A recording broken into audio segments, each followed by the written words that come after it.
All right, so I guess I will get started here. Okay, so hello everyone. My name is Emily, and today I will be presenting on nutrition and immunity. Okay. So when you think of the year 2020, what is the first thing that you think of? I'm going to guess most of you thought of the coronavirus. So with the season of winter, cold and flu season, and the current pandemic, there's a lot of talk about how to stay healthy and how to avoid getting sick. Hot topics have been immune-boosting foods, social distancing, and frequent hand washing. We all want to know what keeps us from getting sick and what we can do to keep our immune system strong. Most of the time, the general public thinks about increasing their vitamin C intake during winter months, but the immune system uses much more than that.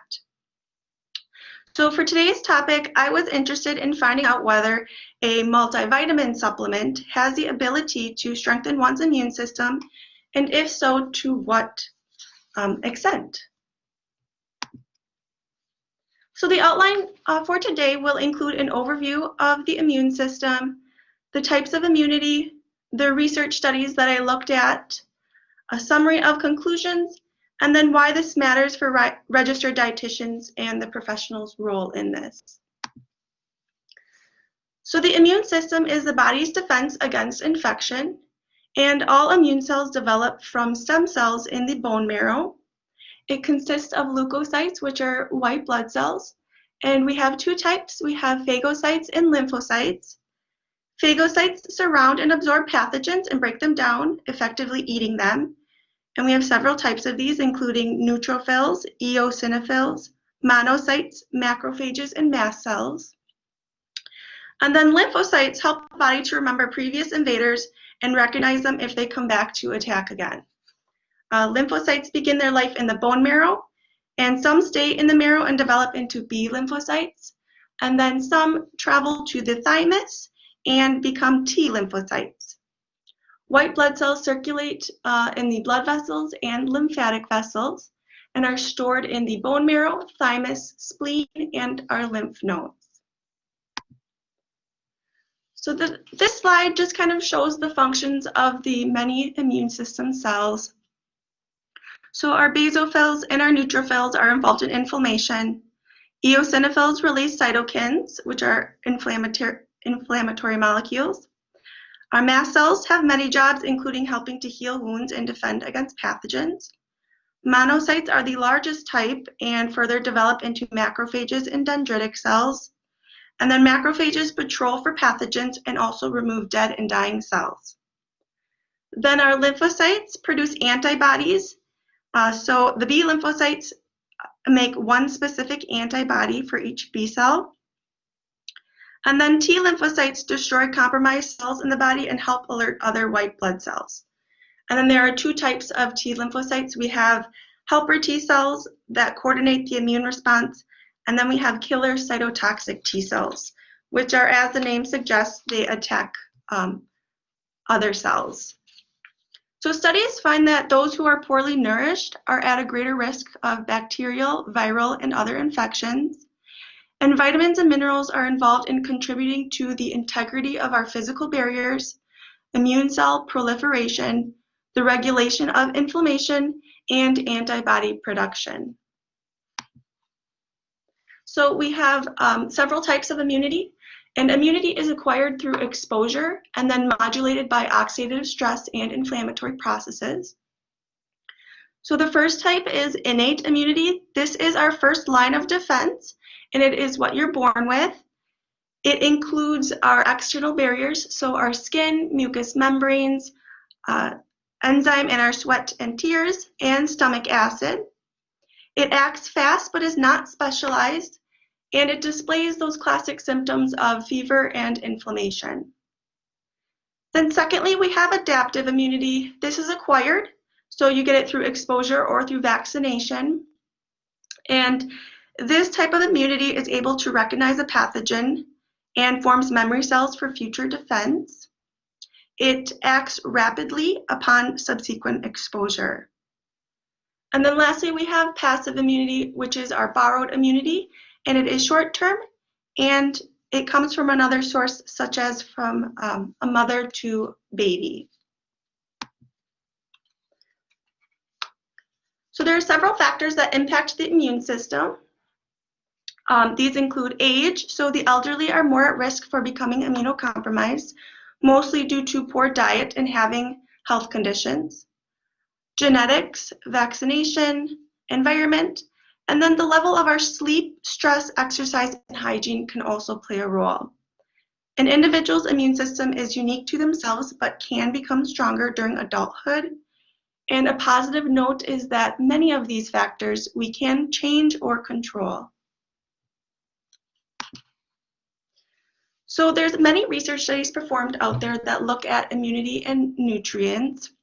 These include antioxidants, polyphenols, fiber, prebiotics and probiotics, protein, omega-3 fatty acids, vitamins, and minerals. However, most research looks at an individual's component and its impact on immunity rather than a combination.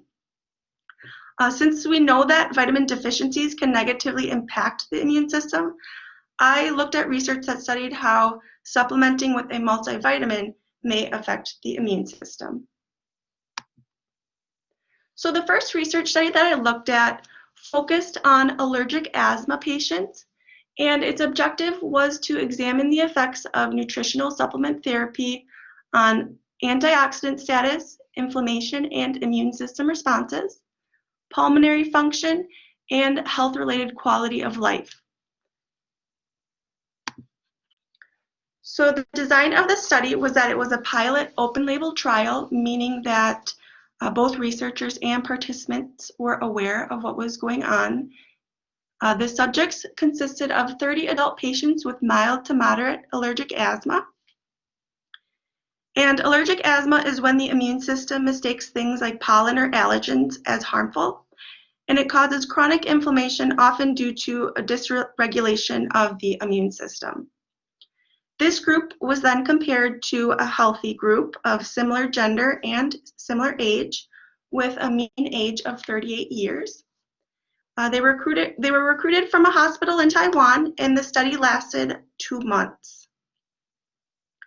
Exclusion criteria consisted of those with an evidence of severe persistent asthma, cancer, chronic diseases such as type 2 diabetes, liver or kidney disease, those with a BMI greater than 27, those who have supplemented with natural herbs, antioxidants, vitamins, or minerals within the past 6 months.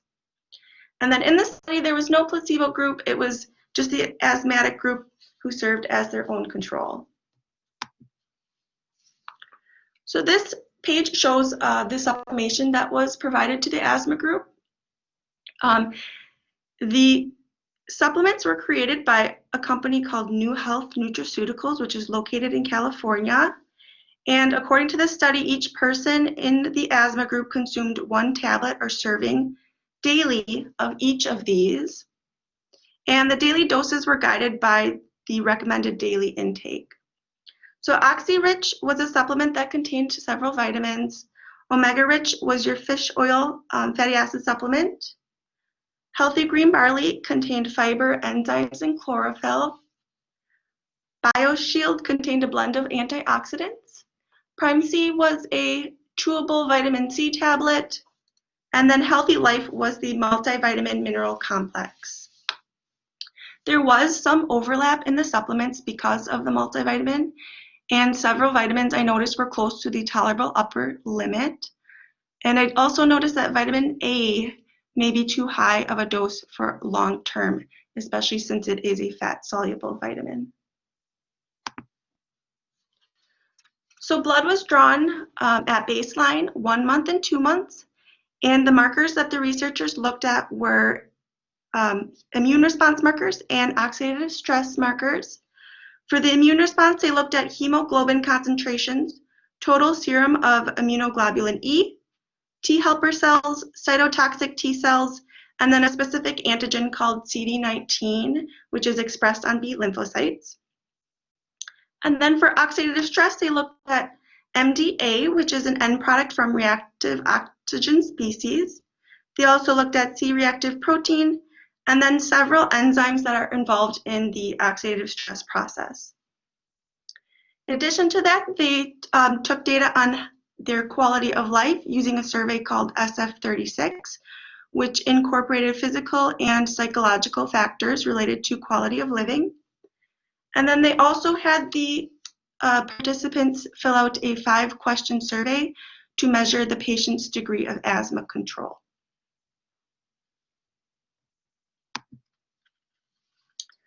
So this slide shows some graphs of the results that happened. So C stands for the control group and A is the asthma group. You can see that the asthma group is elevated in all 3 areas at baseline in comparison to the control group. But then you can also see that at 1 month and 2 months there is some improvement, and they do become closer to the level of where the control group is at. The immunoglobulin E was an exception. This one didn't have such a significant decrease, and that may be because immunoglobulin E is a protein produced by the immune system generally in response to allergen exposures, which is typically increased in those with allergic disease. So honestly, it would be expected not to be near the level of where the healthy control is at, just because this group still does have a diagnosed allergy disease. So the results, the asthma group at baseline did have a higher CD4-CD8 ratio and CD19 than the control group, and they also had lower EPA and DHA. Then at 2 months, the researchers saw a decrease in the CD4-CD8 T cell ratio, and this ratio is inversely related to lung function. So the decrease in the ratio shows that their lung function improved. The asthma group also had a decrease in their C-reactive protein, closer to a level of the control group. And they also had improvement in their asthma control score, meaning that they had a decrease in asthma attack frequency. So looking at the quality of the study, it received a neutral EAL rating. Strengths, I thought, were that they used an RDI doses of the multiple supplements. They measured both immune and oxidative stress factors, and there was a small attrition. But weaknesses and limitations of the study are that it was an open label trial, so it's hard to know whether mental belief or the placebo effect contribute to the results. And then there was also a small sample size due to it being a pilot study. And then the researchers looked at limited immune factors and didn't follow through on eosinophil data collection.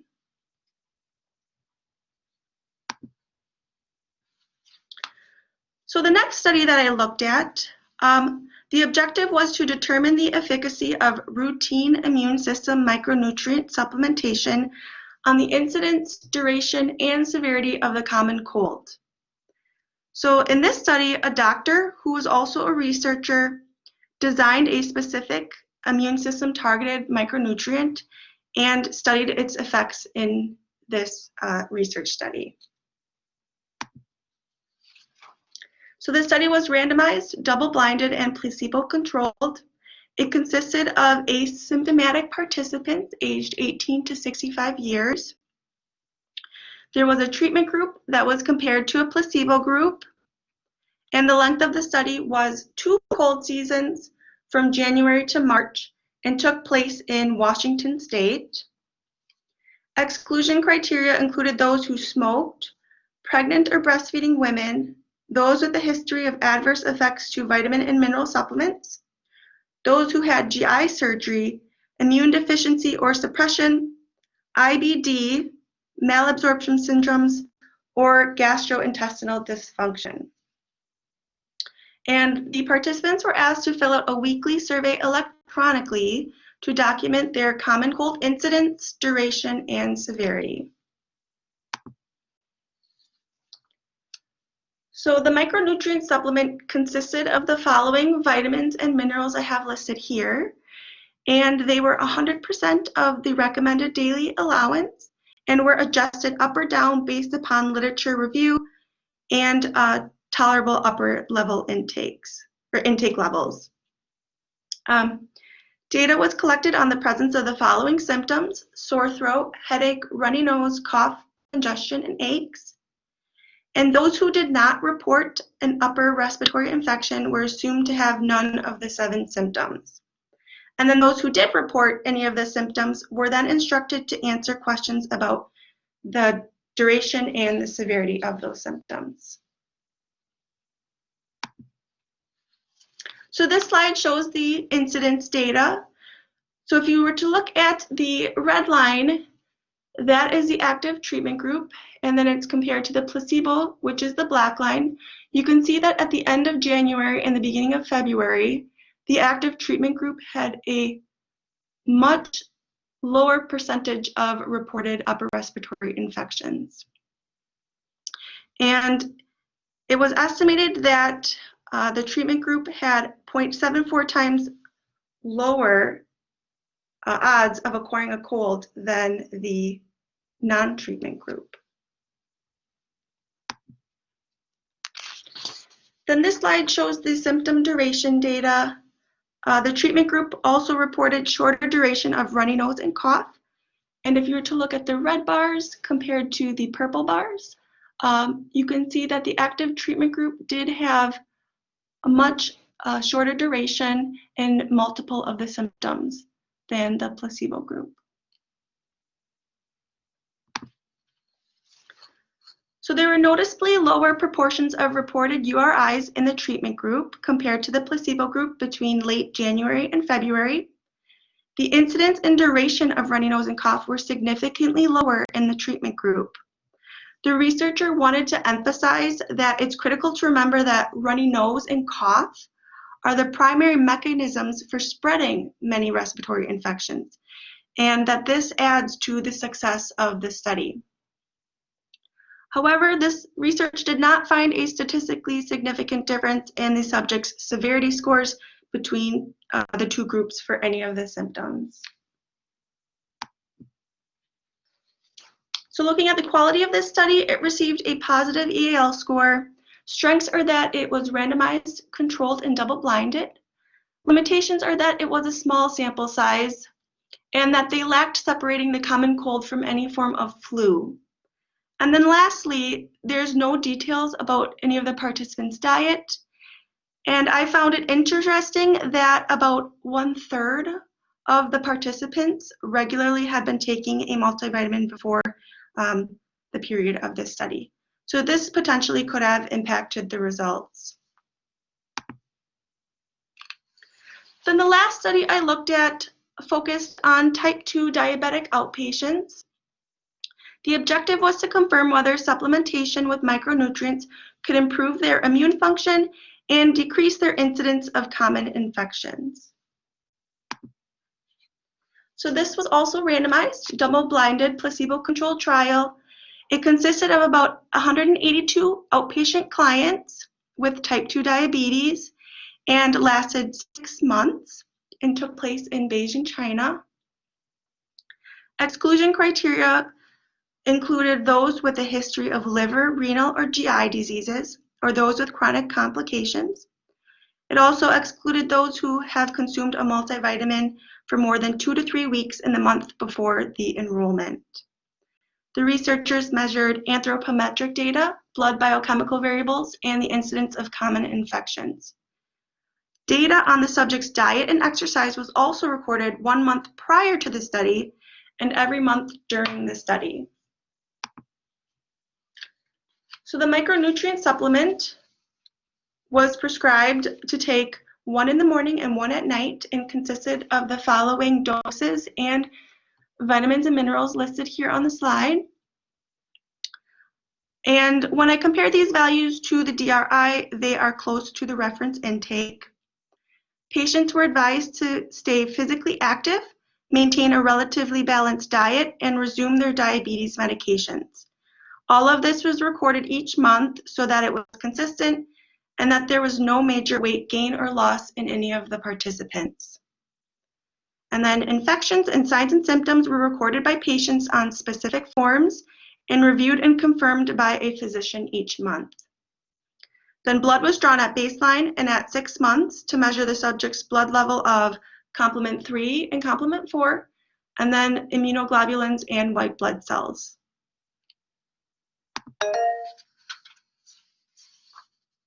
So this slide displays the results of the studied markers. I just highlighted CD4, CD8 ratio and their percentage of lymphocytes. You can see that at 6 months, both of these were statistically significant, and the change was statistically significant as well.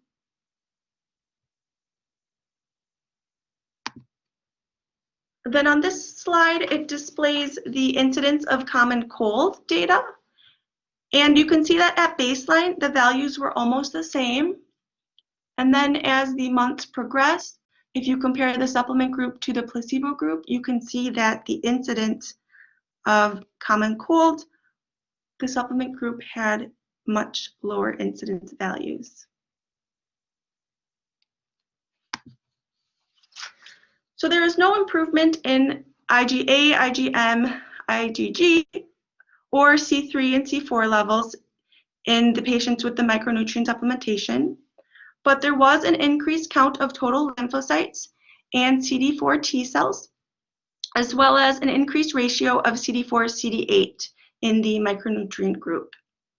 And then there was also a decreased incidence of common infections in the supplement group.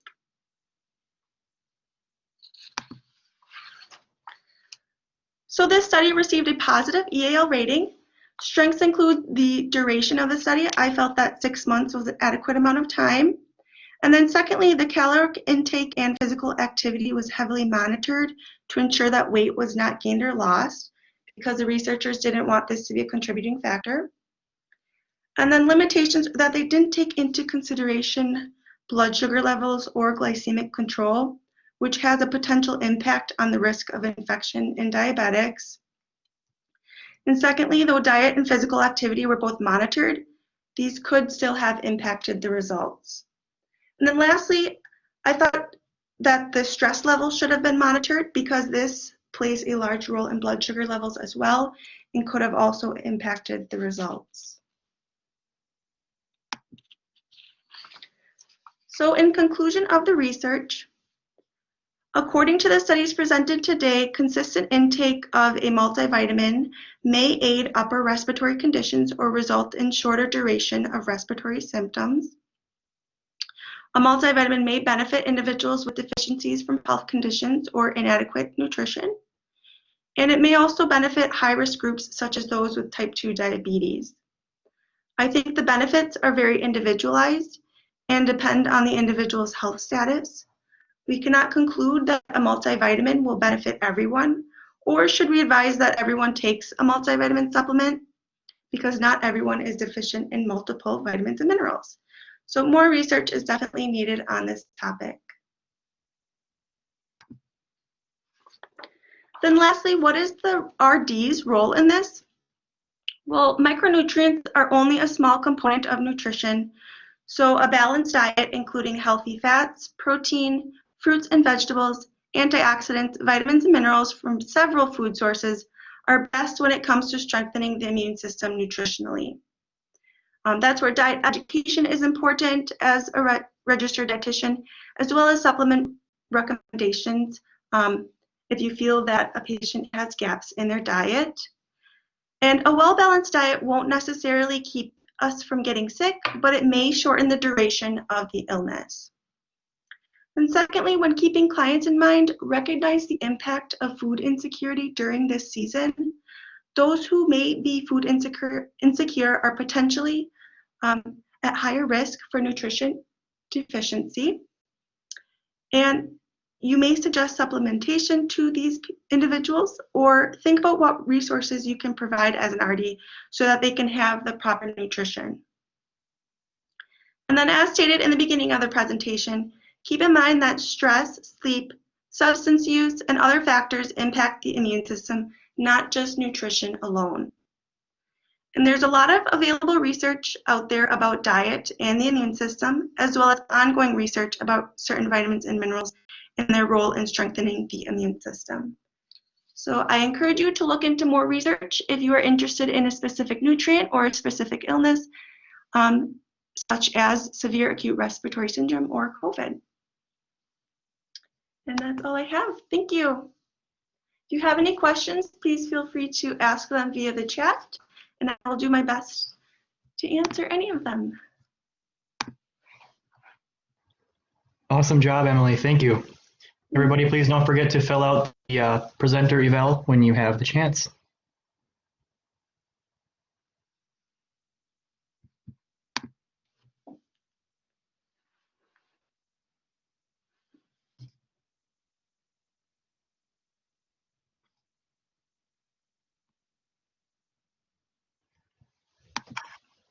And if you don't have any additional questions, feel free to take a little bit of an extra break. We are on to our very last presentation by Anna, the America Runs on Coffee. That'll begin at 11:35, so we have a little bit of time now if you would like to take a little break before we start that.